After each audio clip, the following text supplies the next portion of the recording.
Hello and welcome back to Fertility Talks, the Therapie Fertility podcast. I'm your host, Renee Von Medding, and this season I'll be sitting down with none other than the Medical Director of Therapie Fertility, Dr. John Kennedy. Each week we will be chatting all things fertility, trying to conceive, and much, much more. We hope that through this series, through honest conversation and information, we can strip away some of the stigma that sometimes comes hand in hand with infertility and fertility treatment in Ireland. This week, as we near the end of season 1, John and I are going to be taking a look back at some of the things we've discussed over the last few weeks and months on Fertility Talks. We've chatted about everything from infertility and the causes of this to options for family building for members of the LGBTQ+ community. So yeah, we're just going to have a bit of a chat and kind of have a look back, really. Wow, great stuff. So yeah, I've been racking my brains trying to think, what do we talk about? What do we not talk about? What did I miss? What did I miss? What have I not talked about? We've covered a lot, I think. We've covered a lot through male, female, timing of testing, and then treatments we've gone into kind of ad nauseam.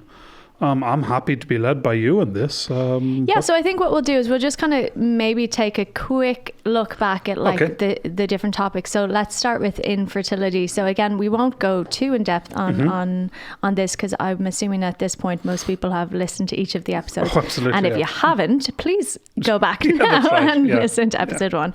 But let's just kind of take a quick look back. So yes, what is infertility? What's it defined as? What's it caused by? Okay, so broadly speaking, it's being not getting pregnant for after you've been trying for over 6 months or over a year if you're under 35 and over 6 months if you're over 35. So we call it a bit of a Rubicon at 35 years old. 1 in 4, 1 in 5 couples struggle a little bit to conceive when they're trying. 90% of couples conceive in the first year of trying, 95% in the first 2 years of trying. Natural conception rates, best natural conception rates are about 17. That's 17%, which is always lower than people think. It's very low. You would never think that. Absolutely. But that accumulates, so it's month on month on month. Now, I mean, anecdotally, everybody would believe that's either much lower or much higher, but that's maybe where the number spits out at. Half the time, there's a male factor involvement. Half the time, there isn't. There's loads of different causes. Things like endometriosis, polycystic ovarian syndrome, irregular cycles, age, ovarian reserve. These are all big factors. Most of the time, while we might have an idea of what's a contributory factor, a lot of it is just unknown. It's still unexplained, and all the bits seem to be working. The tubes seem to be open. You seem to be ovulating. The sperm are there. We don't know why you haven't gotten pregnant. It might just be bad luck. Yeah. Somebody has to fall into that 10% or 5% bracket for no reason other than just dumb bad luck. Yeah. So the question becomes, when do you try? When do you test? We know that people are starting their families later. This is a drum I bang all the time. People are starting in Ireland, starting their families early 30s, 32, 33 years old. And we know that while you hold your fertility as a broad trend up to the age of about 34, if you've got most of the population having children in their 30s as opposed to in their 20s or even their late teens, which is physiologically probably when we're designed to, then a higher proportion of people are going to run into problems or just get delayed. So it's classed as an illness. It's classed as a disease. Yeah, the World Health Organization defines it as a disease, which I think is very useful. Should be more powerful than it is. But it does mean that technically resources should be given to this as they are to any disease. I was just thinking about that actually, because I was listening back to that episode where we talked about this at great length. And it's kind of crazy that there isn't any kind of assistance, like state assistance for those suffering a disease. Because for every other, like, name me a disease and there's assistance for it, correct? Absolutely. So the problem is once you start, and let me preface this by saying I am wildly, absolutely and totally in favour of proper public funding for fertility services. Of course I am. Once you start paying for something, it's very difficult to stop paying for it, especially in healthcare. And healthcare is a bottomless black pit. So what you do, what's embarrassing isn't the fact that we don't pay for public fertility care in the sense of IVF cycles or even IUI cycles. It's that other countries do and we don't. The only yardstick, you're never going to eliminate disease altogether. Any disease is very, very difficult. You're not going to eradicate, you're not going to suddenly prevent all heart attacks. So how much money do you pour into preventing heart attacks? And honestly, and people don't like to hear this, what you do is you look to see what your neighbours are doing. You look to the countries nearest you, the countries with similar GDPs. You look at, are you a developing country, are you a developed country? And you look at the yardstick. We saw this in spades with cervical cancer. That you're never going to eliminate it completely. The screening program is going to miss cases. It's designed that way. It has to. So how do you determine if your screening program is truly effective or not? You look and see what international rates are and you compare yourself to that. Now, in the sense of fertility, we're doing astonishingly badly because we're not putting anything into it. Now, what you will notice is a trend across Europe where money is slowly being pulled out of it. And I think it was really telling. There was an interesting article in the paper maybe 2 weeks ago. I don't know if you saw it. There was in the UK, there was a massive shortage of blood tubes. They couldn't get them. It was something to do with Brexit. They had one single supplier. The company that makes the tubes that you draw blood in had not made enough of them, and there was a critical shortage. So they said, we can keep processing essential bloods, but non-essential bloods should not be performed. There were 2 areas they identified as being non-essential. The first was wellness testing. That's, allergy testing, not quite allergy testing, but nutritional testing and levels of vitamins and things like that. And the other was fertility under 35. How is that non-essential? Of course, but what they're saying is right, it's a disease, absolutely. And you'll get a lot of lip service in this space of people saying, my heart goes out to people who are struggling with fertility and have fertility issues and need assistance and need. And there's generally a big long sentence. And that old rule of thumb, the more you say before the word but, the worse the thing that comes after the word but is going to be. Yeah. So generally you get this huge big preamble and then there's a but. And then you turn to whataboutism. You talk about critical healthcare shortages. You talk about massive waiting lists. You talk about overcrowding in A&E. You talk about COVID. You talk about the stress and the strains on the health services. And then you say, now is not the time. And then you wait till there's an election year. And then you promise there'll be public funding and that is going to be there. And there's a plan. I've seen it. We've all seen the plan for legislation. We've seen the proposed kind of plan for public funding. We were all the people who were involved in fertility clinics were invited into the Department of Health. It would have been about 3 years ago to talk about what a public funding model would look like. And the first question we all asked was, how much money are you putting into this? And the answer was, we haven't decided that. We just want to know how much. Well, we need all the money. Nobody's ever going to say, oh, you've given us that's enough, because then you'll cover IVF for how many cycles? 1 cycle, 2 cycles, 3 cycles. Will you cover it for people who are 35, 36, 37? Will you have entry requirements? Will you have BMI entry requirements? Will you have age-based entry requirements? So what you do is, and it's an awful thing to do, you start off with your pot of money. You say, right, we're going to give you €100. That €100, for simple mathematics sense, will buy 5 IVF cycles somewhere. If only. Exactly. But let's pretend it will buy 5 somethings, 5 bars of chocolate. Sure. So you now have to decide who gets those 5 bars of chocolate.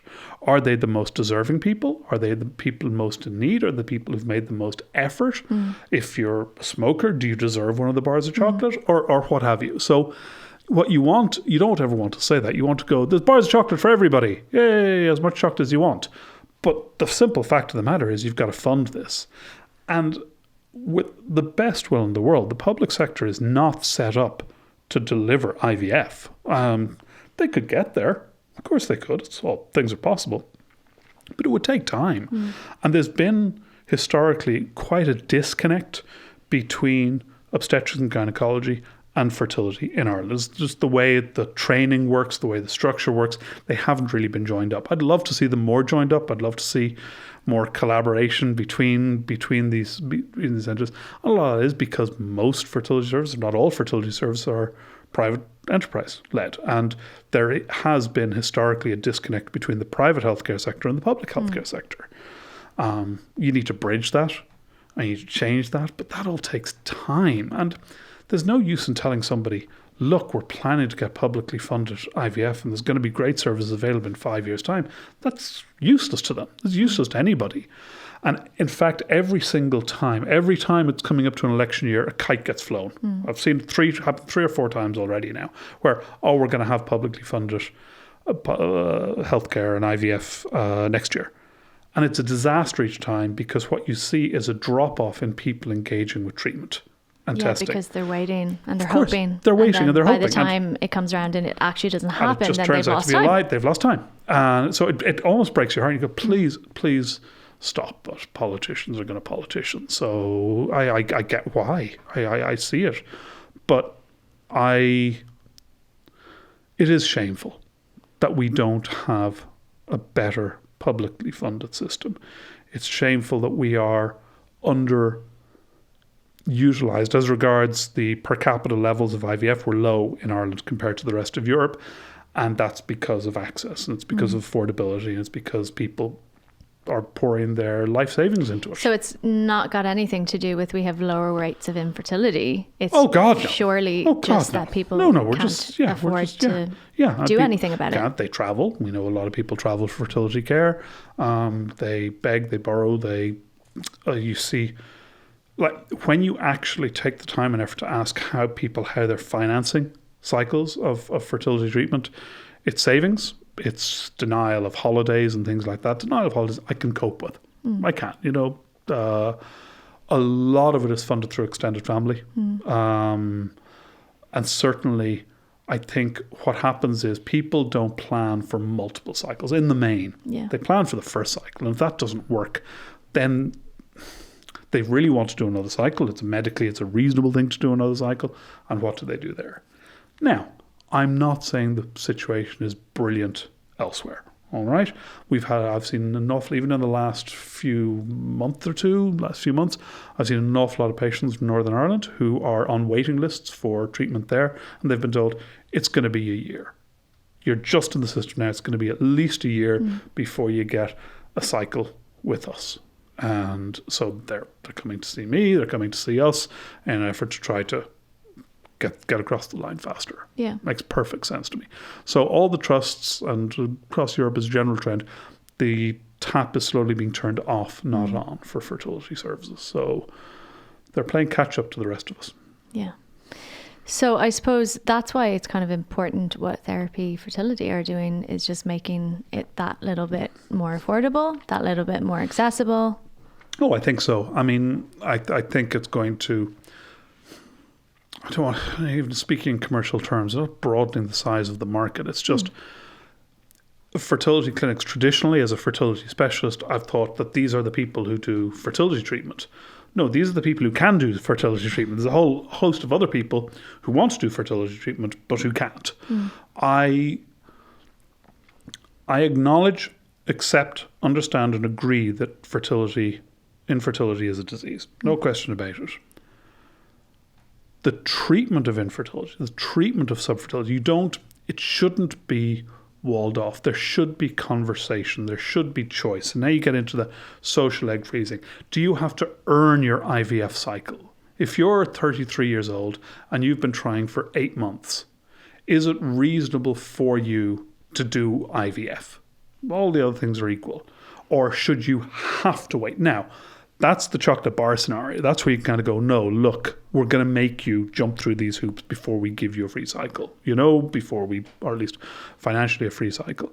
But I love the notion that people can take control and ownership of their own fertility destiny. If they want to get pregnant faster, then they have this option. To say nothing, of course, of the cohort, we still haven't come up with a good term. And I'm putting that on you. I was waiting for you to come back to this. I'm putting that on you. The people I've traditionally called reproductive choice, because everybody knows that being gay is a choice. And if you just decide not to be gay, then you'd be fine, right? Damn it. If someone had told me this a few years ago, we'd be richer. There's a camp. There's lots of options. Look. So what's hilarious is you could be in a situation where you could have a same-sex female couple, but let's say they're 33 years old, side by side with a heterosexual couple who are 33 years old, and the female couple are eligible for fertility treatment, which is going to be covered by the state, but these guys aren't because they haven't gone through a year of infertility. Yeah. Now, how do you square that circle? Yeah. You know? So nobody's really thought this through. Yeah. And you just know that when they put it out there, there's going to be a backlash. Yeah. Because there always is. What aboutism and straw man? And you'll see a lot of that kind of noise. The simple fact of the matter is you just have to pony up and deliver the service. You really do. I need a better name. I still don't know what to write down. We're accepting ideas, folks. Only because, look, so the traditional one is called like social infertility. Yes. Which is the one I've heard a lot, which kind of doesn't sound very nice. It's also using the word infertility. Yeah. And so that would encompass, people who need the assistance of donor sperm, essentially. So whether you're a same-sex couple, clients, not patients, service acquisition. A single person who wants to get pregnant. Yes. That would be the term. But yeah, it's not infertility, but I like called the idea infertility. of the word choice in there. And I'm not saying you've chosen. No, but we are a same-sex couple who are choosing. We're choosing. You're choosing to have it to start your family. Yeah. So and we're making a choice to use donor sperm to do so. But when you say reproductive choice, which then would work, it just has a different connotation. To it. Yeah. So something to do with fertility choice or. And I'm trying. I want to come up with something a little bit punchy as well. We're going to coin something, and we're going to make big money. Oh yeah, John, absolutely. You and me. Yeah. Step 2 ? Step 3 profit. Yes. I don't know. Okay, let's dial it back. When we're talking about infertility, the options for treatment are. Okay, 3. There's 3 ways you can get pregnant using your own eggs and your partner's sperm or donor sperm. There's trying yourselves. They're with like timed intercourse or not, or just intercourse, or then the subheadings in that are time, sexual intercourse, ovulation, induction, follicle tracking, loads of different names. Then there's intrauterine insemination, and then there's IVF or its cousin, ICSI. That's it. Everything else is just little tweaks and revisions on them. And are all these things that can be done in conjunction with therapy? No. We do not do ovulation induction. We do not do time sexual intercourse. We do not do follicle tracking. Why not, you may ask? These things certainly have value, and they have a place and they have a role. That place and that role is for people who have irregular or anovulatory cycles, for women who are not ovulating because of whatever. The most common reason is polycystic ovarian syndrome. And giving those people some medication to track that and get them ovulating can be a really clever, lo-fi, simple way of getting them across the line. It's great. It's a great thing to do. So why aren't we doing it? Because there's limits to what people should do. I've found myself over the last few years just narrowing my focus more and more and more. You can't be all things to all people. I used to be an obstetrician, a gynecologist, and I did loads of gynecology and loads of surgeries and I did loads of obstetrics and delivering babies and doing all that. And then gradually you move down, you subspecialize, and you still talk to a lot of people go, I want to do that, but I also want to keep my hand in with my surgery. I go, no, look, focus on the thing that you're really good at and do that. So then you go, okay, I'm going to be a fertility specialist. I'm just going to do fertility. I'm not going to do major gynecological surgery anymore. I'm not going to deliver babies. I'm just going to focus on fertility and be brilliant at that. And that's fantastic. And then you find yourself doing that. And then you find yourself doing and delivering to patients follicle tracking, ovulation induction, timed intercourse, IUI, IVF, ICSI, IMSI, PGS, donor sperm, donor egg, reciprocal IVF, screening for surrogacy. And it's just, hang on a minute. You can't, not just as an individual, but as an organization, the wider your focus, The more diluted it is. And you have to accept that. And nobody wants to accept that. Everybody wants to think, we can add that in and still be equally brilliant at everything. But it's really, really hard. So what we've decided from the outset, and I hope we can hold the line for a while at least, we're just doing the things that we want to be brilliant at. IUI, IVF, ICSI, egg freezing, sperm freezing, testing, reciprocal IVF. Yeah. Okay? We can use donor sperm, and that's it. And by keeping the focus really tight in terms of our processes and our protocols and what we offer, we can be brilliant at that. And there's that other old saw, go hard or go home. I very much want our patients engaged. I want buy-in with my philosophy. People who come to Therapy Fertility, I want them to buy into the philosophy that you come in, you hit the ground running, you work hard, and you get the hell out as quickly as you possibly can. Mm-hmm. There's a huge space for being compassionate and caring and actually, giving a crap about the outcome. And I very much do. But if you're thinking about it functionally, the less time you spend engaging with high-end fertility services like fertility IVF clinics, the better off you are. Yeah. And so go in, work hard, get out. There's plenty of organizations in place that are really good at delivering follicle tracking and timed intercourse. And if you need that, go off there. And if it doesn't work, come to me. Yeah. If you need the help, come to me. And my focus will be tighter, narrow, efficient and effective. That's the logic. Sounds good to me. Yeah. Let's talk very quickly about testing. I know we did a whole episode very in depth on testing, but just very quickly, what are the kind of male-female test options? So break it down. Egg, sperm and housing. Eggs are a finite resource. Now, housing is not somewhere that you live unless you're an embryo. A womb with a view, yes. We need to start getting t-shirts printed. Uter house, yes.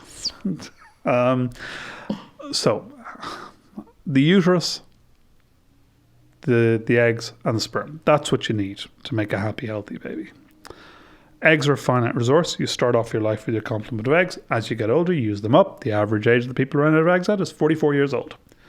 Testing for egg reserve, that is egg quantity, not egg quality, is via two major means. One is a blood test, an AMH, which if you've heard this podcast at all, you will have heard me banging on about before. The other is a scan of the ovaries looking at this number of small follicles called an antral follicle count scan. That's how we assess the quantity of the eggs. How do we assess the quality of the eggs? The short answer is we don't. IVF is a test as well as a treatment. By taking eggs out and turning them into embryos, that is the test of the quality of those eggs. Test of sperm, looking at the count, the movement and the appearance of the sperm. We know sperm counts are dropping. We're a little bit less certain about why. There are secondary tests that can be done on sperm, looking at the fragility of the DNA within the head of the sperm. Some sperm are really sensitive to lifestyle, diet, supplements, alcohol, smoking, exercise, etc., etc. But it's easy for us to look at how many sperm there are there. The last step is the womb, the tubes and the ovaries. The tubes, the fallopian tubes connecting the womb to the ovaries. And we assess that by making sure the tubes are open, which is not a particularly sophisticated test and does not absolutely tell us that the tubes are functional, merely that they're open. And looking at the womb, looking at the size, the shape and the contour of the womb, looking for any lumps or bumps or polyps or fibroids, any irregularities that could contribute to failure or miscarriage. There's loads more to it than that. There's other tests and bits and pieces, but at the core of it, that is what the testing is designed to look at. And if all those bits are in place and there's nothing other terrible going on in history, then you've got a good shot. One thing we're not good at, but one thing that we don't do a whole lot, not as much as you would think, is in offsetting the risk of pregnancy loss and miscarriages and things like that. We know that most miscarriages are down to embryo quality, and there are various ways you can test embryos. PGS or PGTA, as being called now, is a way of genetic. But even that's not perfect. It really isn't. It's still entirely possible to have a miscarriage despite putting back a euploid or normal embryo. So I think that's one thing that we still see a fair bit of, that we kind of struggle with a little bit in fertility, is people who are having miscarriages and why that's happening. And you do the usual checks. You check the anatomy, you look at the housing. But a lot of the time, it's just a question of rolling the dice and seeing how to get across the line. But that's the testing. And the testing at Therapy Fertility is not part of the actual treatment package. It's a separate thing. It is, of course, because the testing is there to determine what you should do. It goes history. And if you actually want to do it. Once you're presented with absolutely. Your chance of success or whatever. So I will generally at some point in every single consultation I have stop and go, what do you guys want to do? And you get a range of answers. The most common answer is, we want to have a baby. And I'll go, okay, when do you want to do this? As soon as possible. I go, well, that's dangerous. Okay, so, and you kind of go, right, what are your expectations in this? What are my expectations in this? What do you think we're going to accomplish? What do I think we're going to accomplish? Are those numbers close together? And seeing how we can balance all of that out. But testing is vital. Fertility treatment, as I've said before, as I will say again, is fraught, it's difficult, it's harrowing. So you want to make sure you're doing the right thing to the right person at the right time. And these tests, well, look, I mean, some of them are just absolutely necessary. I can't proceed without these results. The results will absolutely change my management. Sometimes you might have a fair idea of what's going on, but tightening that as much as possible so you can really say, look, I think there are challenges here. I think this is reasonably positive. I think you've got a good shot. I think you've a bad shot is how we go about doing these things. So testing, it's not treatment. It's something that has to be done before treatment. As we've said before, if you've had the tests done before and they're still current, we'll accept them. Don't need to reinvent the wheel. Which just makes sense because, why would you put someone through unnecessary testing? Yes, absolutely. If it's not needed. Yeah. Okay, so I think by now, again, people very much would understand the difference between an IUI cycle to an IVF ICSI cycle, but just very, very briefly. Break down. IUI is turkey basting. It's the act of giving somebody, a woman, some medications, a combination of tablets and injections to recruit 1 or 2 follicles containing 1 or 2 eggs. In total, no more than 2. Triggering the release of those eggs, and when we know they're being released, taking a sperm sample, either partner or donor sperm, and gently putting it in at the top of the womb, shortening the journey the sperm has to make to get to the egg. The idea is that it carries an equivalent success rate to natural fertility, maybe slightly higher in some cases. So it's good in the sense that it's cheaper and easier than IVF. It's bad in the sense that it's less successful in IVF, and it's also bad in the sense that if it works, brilliant. If it doesn't work, you're in the same situation as if you hadn't done it at all. So it's not a test in the same way that IVF is a test. Exactly. Then IVF is a process of giving medications to take eggs that were going to be lost that month anyway, taking them out. And a lot more than 1 or 2, hopefully. Hopefully. And that is key. You're trying to manage the expectations by looking at the ovarian reserve beforehand, trying to get a flavour of what kind of range will we fall in. Are we in the 0 to 5, 5 to 10, 10 to 15, 15 to 20, 20 plus sort of ranges? Don't always get it right, but we try. Taking those eggs out. IVF, leaving them in a dish with sperm. ICSI, injecting the sperm into the egg to make embryos.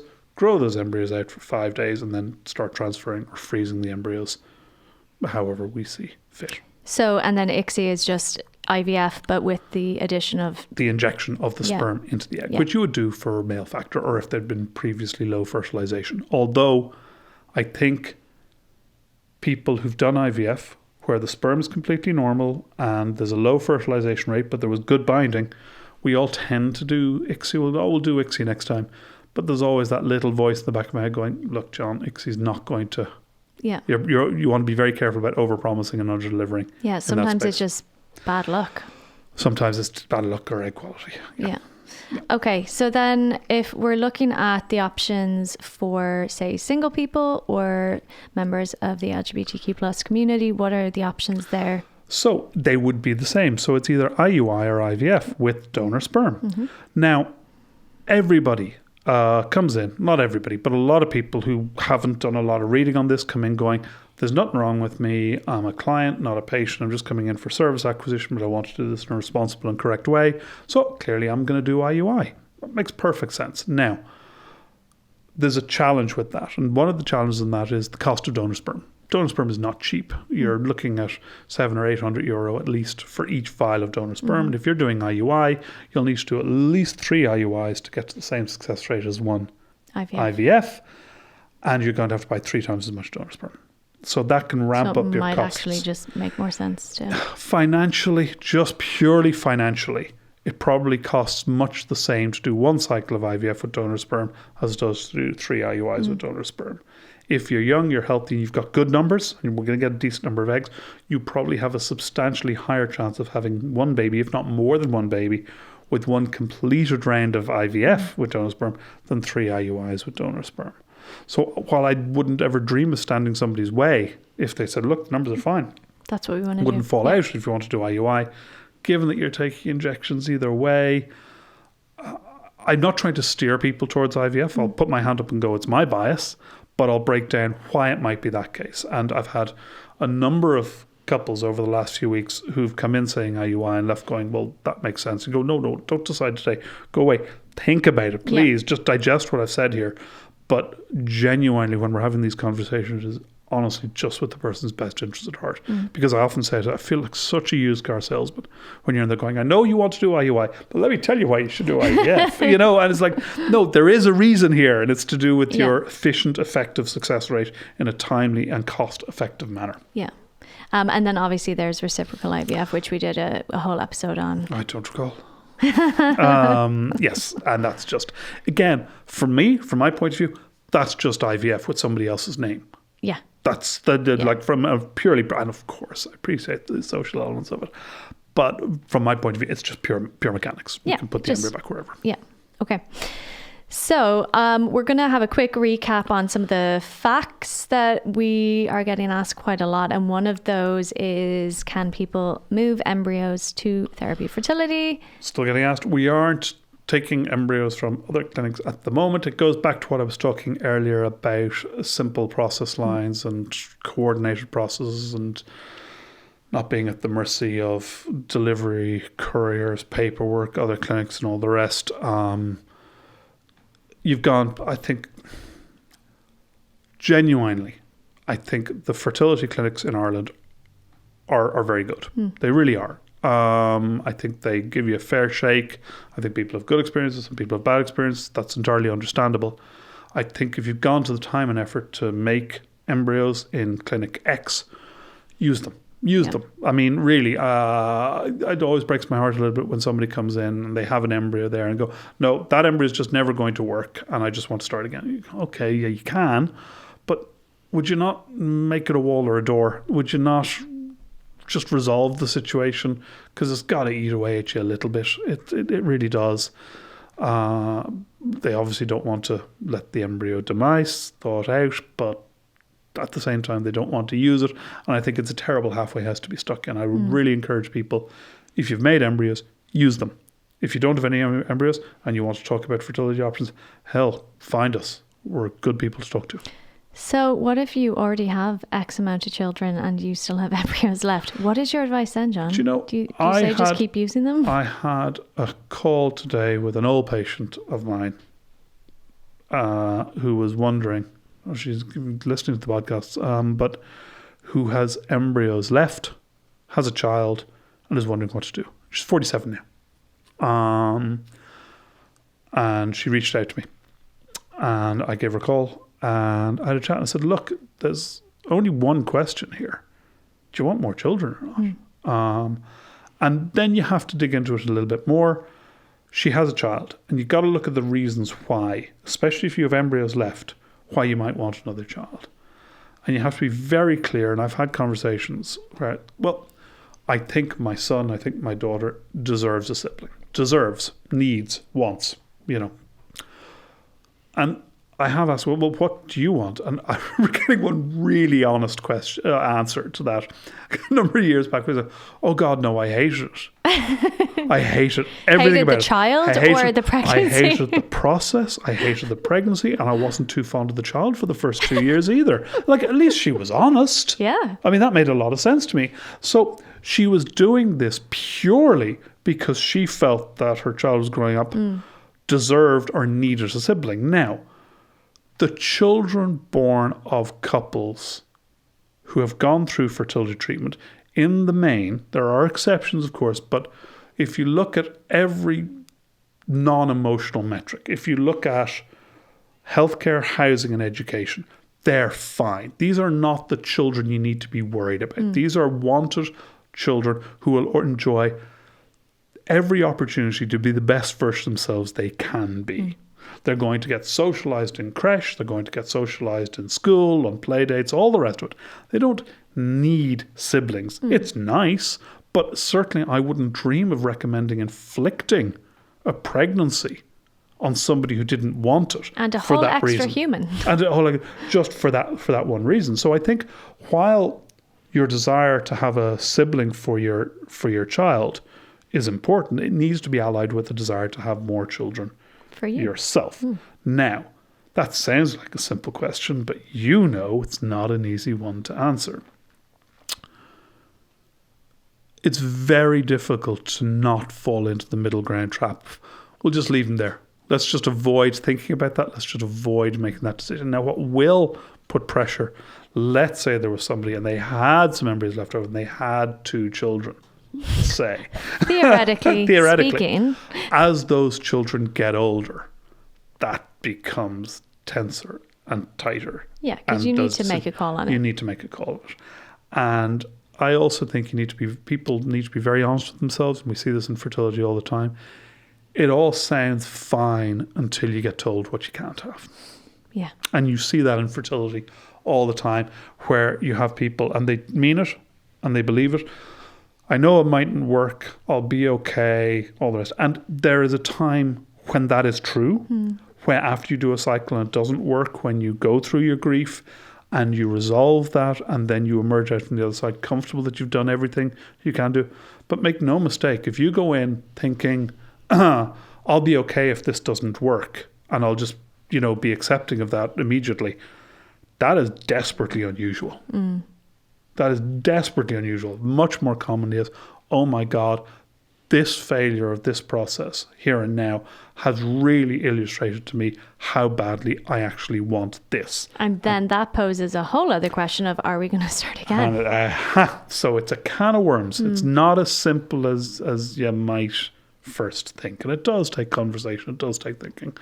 And people will go, oh, just honest dialogue, like that's easy. It's very difficult. But so the questions you have to ask yourself if you have embryos is my family complete?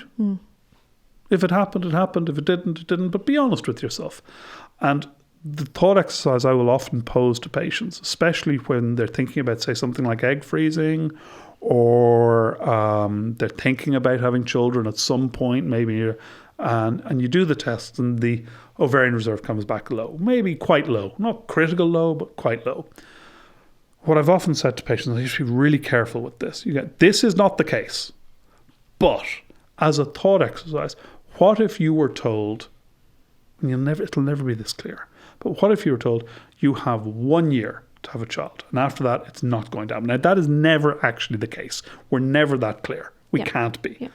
But as a thought exercise, it's really useful to try to get yourself into the mindset. And I was talking to somebody last week who had been given a diagnosis, I think, of celiac disease or something, a little bit weirder one, something not weird, wonderful, but something that she had walked out of that consult. They'd mentioned something about fertility to her. Whatever way she misheard, and she acknowledges fully that she misheard, she walked away from that consult thinking she could not have children. Oh, wow.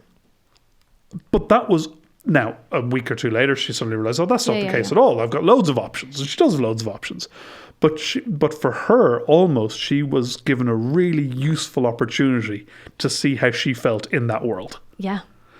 We should all be so lucky, not for it to be permanent, but just to be able to throw our minds into that space of, what if I was told, this is it, it's now or never? What if I was told it's never going to? How would I actually feel? Because none of us really know until we're confronted with that reality. Yeah. And then you could feel very differently to what you thought you would. Exactly, correct. Yeah. Okay. One of the other really common questions, and again, it's because I think maybe some other clinics do not have kind of the same stance on this, is there a cutoff for people with a certain BMI, whether that be high or low or otherwise? And like, will you refuse to treat people? Because I know a lot of people have been, very hurt. There are people I will refuse to treat. Okay, no question about that. Now, why would I refuse to treat somebody? Because I have to act in a safe, responsible, and ethical fashion. Okay, so we're stuck in a strange space, because I know that there were clinics in Ireland who had BMI cutoffs and wouldn't even entertain a conversation. And there were clinics which didn't. And I think the trend is more towards clinics having BMI cutoffs. And as that becomes the norm, I think gradually or Therapy Fertility could be seen as an outlier. And, you'll go here. And it's very easy for us to get painted with this brush that we are somehow acting in an unreasonable but that's or not what it's fashion. about. It is absolutely not. So what you need to do is you need to have a really honest dialogue about the impact of weight on pregnancy, on fertility treatment. And then you need to progress in that fashion. I think you need to work proactively with people. I think BMI is one indicator of size, but it's not always the best one. People carry their weight in different ways and in different areas. Well, sure, like there's like Olympic athletes who classes. Now, I mean, look, people go, The Rock is morbidly obese. Yeah, but he's not. But he's not. No, but BMI is not always. But it's not always. Now, look, and I'm not trying to diminish the impact that these things can have. And we work as a team, and we work in a very responsible and safe way. But I do try to be non-paternalistic. And I have seen a lot of evidence over the years of healthcare professionals, not just in fertility, but across all areas of that woman should not be having children. Okay, hang on a minute. And I think we'd all have been guilty in the past of making statements like that. Either she's not socially fit or she's not medically fit. Be very, very careful with those. It's a hell of a thing to stand in judgment over another human being and decide what they can and can't do. And ultimately, and modern medicine has moved in this direction, it is not our job to tell people what to do. It's our job to educate and inform and support. And that's what we should be. Now, there are limits. I think one of the best ways of putting this is if somebody comes along and says, I want you to transfer 5 embryos into me all at once. It's my job to educate and inform that person as to why that's a terrible, terrible idea, why it won't have any practical increase in their overall success rate, why it's very dangerous. If at the end of that conversation they go, I've heard you, I understand you, I still want 5 embryos put back in, then one of two things has happened. Either they're mad or I'm terrible at my job. Or, now that's it. So there are lines in the sand that we can't ethically cross. They're quite clear what they are. And I do understand that if there was public funding, you can make a much clearer argument that your success rate is so compromised by your weight that we are better served putting our limited resources in this space over there. It's not the nicest thing in the world to hear, but at least it makes sense. There's an economic, broader conversation. But this is a private service that someone's paying for. Exactly. And while I fully agree that hospitals run an awful lot better if it wasn't for all the patients in them, it's our job to deliver care, either in a public or a private setting. It is our job to look after the people in front of us as best we can. Now, it's all about informed consent. It is all about that person being fully aware, that person understands fully what the risks are. And you can really beat them with a stick on that. You really can and go, do you know what? You're very likely to wind up with a cesarean section. You're very likely to wind up with a wound infection. You're very likely to wind up with this problem, that problem, the other problem. You're very likely to wind up with diabetes and all the rest. But a lot of the time, you don't have these problems. And the hospitals are there, and it's not like it'll be a surprise, and it'll be planned, and it'll be, And also beating someone over the head with a stick is not going to help the situation. No, it's not. It's certainly not going to make them any thinner, but it is vital, and this is important. Because when I say beat them over the stick, there's compassionate ways of doing that. Yeah. There's demonstration that you understand the impact that your words are having on people. That you understand how difficult it is for them to go in there, how brokenhearted they are by all of this. They aren't happy. They're not happy to be in this situation, but just supporting them with that. But you need to be absolutely sure that they understand that there are tangible risks that they could perhaps offset by putting time and effort into weight reduction and things like that. Now, you have to balance that against time, but in my experience, telling people, I think I can count on the fingers of one head the number of cases where they've been told, go away and lose 20 kilos, and they've come back and they've lost 20 kilos. It just doesn't happen. Yeah. Okay? That's not how you get somebody to lose 20 kilos. Yeah. It's just simply not it. You need to work with them. Yeah. Support them. Yeah, and I think everything you've said there is key. It's not about being, blasé about it. It's working with people and treating people as human beings. Yeah. And with respect. Yeah. Okay. One more. Cool. And we've kind of touched on this is that a common conception or misconception is that infertility is purely down to the eggs. Yes, and of course, as I said earlier, at least half the time there's a male factor in involvement. Infertility is associated, tied intimately in with people's feelings of self-worth, who they are as human beings. You see it especially with men and low semen analysis, or even like if you tell a woman her ovarian reserve is normal or good, she is generally relieved. Okay? If you tell a guy he has a high sperm count, it's always exactly the same reaction. Yeah. Get in. I mean, there's a lesson in there, I think. And actually, do you know what? Because remember I did my AMH, it came back. Oh, yes. And funny, I felt exactly that because I said I was in the clinic and one of the nurses told me, and I was like, is that good? What is that? And apparently it's good.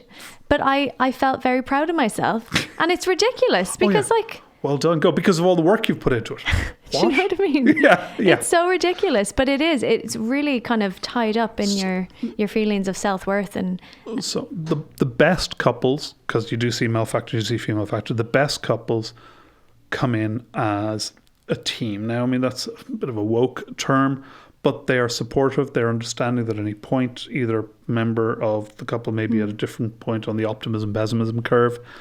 They understand that it's not about blame at all. And people say, it's not about blame, but secretly it is. No, it really isn't. It's guys who get low sperm, find out they have low sperm, they tend to drop pretty quickly into solution mode and go, right, how do we fix this? If you find a woman with a very low ovarian reserve, that can be very upsetting. And in truth, the treatment options are worse. It's easier to treat male fertility. Yeah. Just scientifically, we're better at doing it. It's not fair, it's not right, but it's the way it is. So there's generally much more problem solving that happens on that side, and there's much more counselling and education that happens on this side, and that should tell you a lot as well. But it's very, very, the best couples are the couples who very much, not all support her in whatever she wants to do, although that is a useful approach. It's people who are just, look, this is our goal together, and how do we achieve that goal? Yeah. That they're coming in as a unit. Yeah. That's what I like to see. Yeah. Okay. Just because we haven't really talked about this, really quickly, we're going to go through what happens if someone wants to come to therapy. What is the process? Oh, sure. Because we haven't even talked about that. Oh my God, yeah. So just really quickly. It's a great podcast. You've done a great job. What is it? Episode 7, testing. Super. So just what is the process? So you reach out to us. There's two key ways to reach out to us. The first is by phone. The second, more common one, is through the internet. You find the website. You hit the get in touch with me, or I want an appointment button. There's two different buttons. I just want a bit of see what's going on, or I want an appointment. Yeah, so you fill in your consultation form. Then you get a consultation form. It'll ask you some. We've tried to keep this short and tight. I know everybody still thinks it's long, but we've tried to keep this as short as possible. Your broad strokes medical history, both you and your partner, and what treatment you're interested in, which the commitment, it's just kind of give us a general flavor. Then what will happen is you'll come in and you'll have a nurse consultation with one of our very experienced fertility nurses. You won't pay a penny for that. They will break through your history. They'll talk it all through. They will recommend investigations. They will, if you have done investigations before, the more stuff you give us in advance, the better off. Please get your notes, get your records, send them into us in advance. There's no point in giving us 200 pages sitting in the room with us. It'll take us too long to go through them all. Break it all down. They'll go through the recommended tests. They'll talk to you about treatment options. They'll give you access to resources. They'll give you more information. You'll then do your testing. You'll do your bloods. You'll do your scans, your HICOSI, semen analysis, whatever it is. And then you'll come and see me. Then we'll have a chat. At that stage, you'll probably have a pretty good idea of what you want to do. I'll either support or not, depending on the results of the tests and the investigations and all the rest. Then we'll make a plan and you can progress. The fastest A to B to C to get into treatment, you're probably talking about 6 weeks from seeing first initial consult to me to cycle to egg collection, 6 weeks at a minimum. But that's really, really fast. Wait, hang on. 6 weeks from like having your nurse consultation to having an egg collection? Yeah, that's very quick. Yeah, theoretically, yeah, we could. Now, it doesn't always work like that because sometimes tests are dependent on cycles and things like that. We don't have a waiting list at the moment. Watch this space. But so what we're trying to do is educate and then give people options and they can hit the big red button on their treatment when they're ready. Yeah. Doesn't mean you have to do it. It means you can. Cool. Awesome. So John, how was your first podcast experience? I've been thinking back on it a lot, and I would love to be able to take the first 10 minutes of each podcast and just cut it out. Now you can't because it doesn't make any practical sense. But as they were, I think I waffle an awful lot. I've listened to it a bit. It's tough hearing. You've listened back? A little bit. You said you weren't going to do that. I shouldn't have. Nobody likes the sound of their own voice. But some people do. Jesus, I ramble occasionally. Well, I think... I blame you. No, just blame Renee for everything. I mean, I think the series has been great and hopefully it's been helpful to people who are either considering treatment, who are going through treatment, who are reflecting on treatment that they've had. Yeah. And it's just been, honest and open and I think we've done that much.